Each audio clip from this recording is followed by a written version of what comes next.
Welcome back. While we were on break, I went ahead and pulled the cupcakes out of the oven. They're cooling on this platter. We will ice them and enjoy them in just a few minutes. But while we're waiting for that, we are going to make fig jam for our sliders. We have figs locally here in this area. They are delicious, and this time of the year, they are super soft. And sometimes when fruit, you've had it for a while in your fridge and it's local and it didn't have a lot of preservatives, in fact it had no preservatives, they tend to get soft really quickly and you think, oh, I just can't eat this fresh anymore. It's a great time to make a really quick jam. You can do it with strawberries, you can do it with blackberries, you can do it with cherries, with whatever you have that's kind of reached past its prime of eating it fresh. All you're going to do is take your figs, quarter them, slice them up a little bit so that they'll fall apart. And look, I mean, the inside of a fig is so beautiful. It's this deep purple ruby color. They're just fantastic. So I'm going to grab these and bring them back here to the pot. You can also, at this point, they're so soft, I can just tear them apart with my fingers. This is going to be a quick jam, so it's not going to be shelf stable. You probably wouldn't want to put this into a canning jar. But we also don't have a whole lot of figs, so we're just making enough to use today. All it is are figs and honey, and I'm going to add a tiny bit of cinnamon. The cinnamon will really warm it up, and since it is fall and Halloween and we're kind of in a cinnamon mood, why not use that spice as much as you can? It's hard to use cinnamon in March and April, so we'll get as much of it in now as we can. The figs have enough thickening power in them to make the jam thick enough to stand up, especially on these sliders. So the figs are going to go in. I'm going to rinse my hands, and you just need to add enough honey to taste.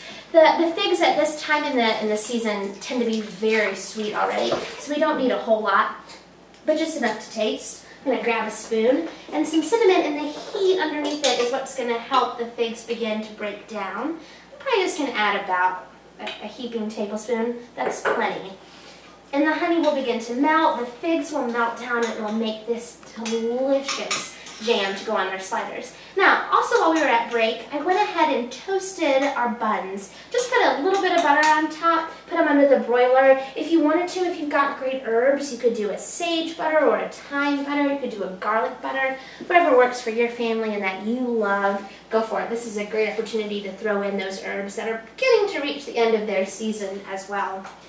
So the jam is going to cook down. This will take no time at all. And again, if you're going to do it with other fruits, strawberries will be just fine like the figs. Remember, if you're going to do cherries, you might want to take out the pit of the cherry before you begin to cook it down. And blackberries will be delicious. If they have big seeds, that's tricky, but if they're just the small, normal seeds, most of our local blackberries here aren't very seedy at all, so it's no problem.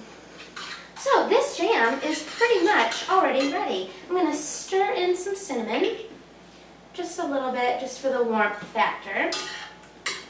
And we are about set to go. I wish you could smell this. It smells incredible in here. I'm going to let it sit for just a minute as well. And I'm going to whip up our frosting for the cupcakes.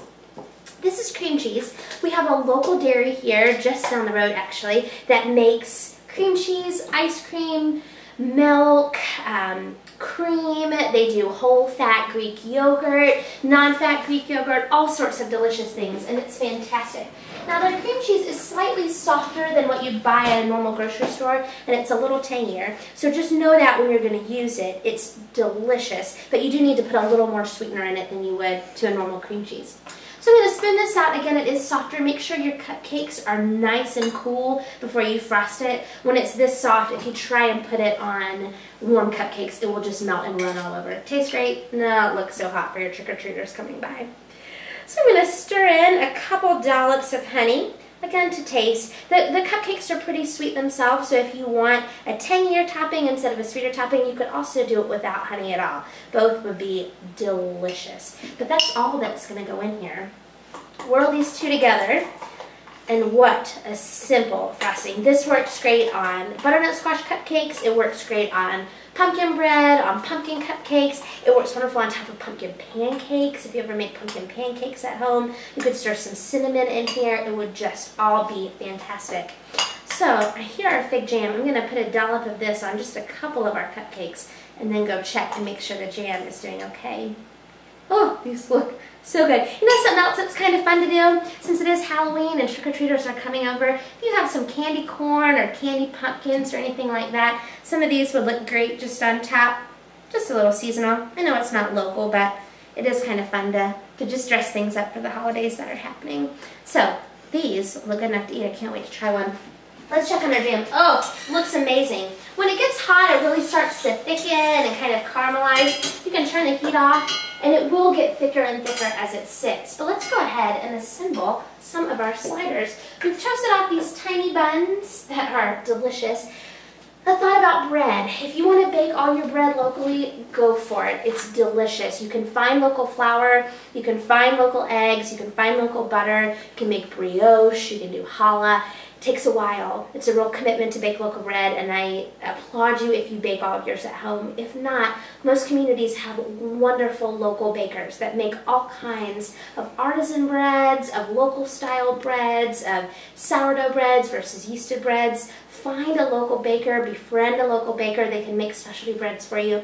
These are from a local baker here. They're just little dinner rolls, and they're delicious. So we're going to take a dollop of our fig jam. Place that on the bottom. Oh my goodness, this smells good. We're going to then head on over to our braised meat that we braised off earlier this week. Uh-oh, my fork is stuck. We're going to put on a good pile of that. And then we've got a cheese here. We have a lot of cheese in our area. In fact, we have a lot of goat's cheese in our area, but we also do have some cow's milk cheese. This is a cow's milk cheese. This is in a cheddar style. It's not officially a cheddar cheese, but it is in the style of a cheddar cheese, and it's great, and it melts really well. So we're going to put a couple of pieces of cheese right on here, and in time it will melt. Another option that you have is to go ahead and put them back on your cookie sheet and rebake them so that the cheese melts. I'm going to make a couple more and put some in the oven, just so hopefully we'll have enough time for you to see a final product, because the taste is just out of this world combined together. So some beef, some fig jam, and some cheese. And then we are going to be set to go. I hope you're as excited about Halloween as I am. We tend to get a ton of trick-or-treaters around here, and they always just look so cute. I'm sure they'd be excited to get one of these cupcakes instead of the normal store-bought candy, but of course it's up to you. I'm going to pop a couple of these in the oven so that they can start to melt. And then, while those are melting, I'm going to taste one of these cupcakes. They look so good. Let's see. The cream cheese topping really, really does it. I think you'll love these. They also freeze really well. So if you're making them early on in the week or early on in the month, go ahead and freeze them at this point, right when they come out of the oven. Cool them, freeze them off. They'll freeze great. You can ice them later. Your kids will absolutely love them. I hope you've had a great time today. I've had a wonderful time showing you all the local food. I'm going to pull these out of the oven, sample these as well, and we will be all set to go. I can't wait to see you next week. Remember, enjoy local food. It's there, it is easy to prepare, and it is delicious. I'll see you next time. Bye.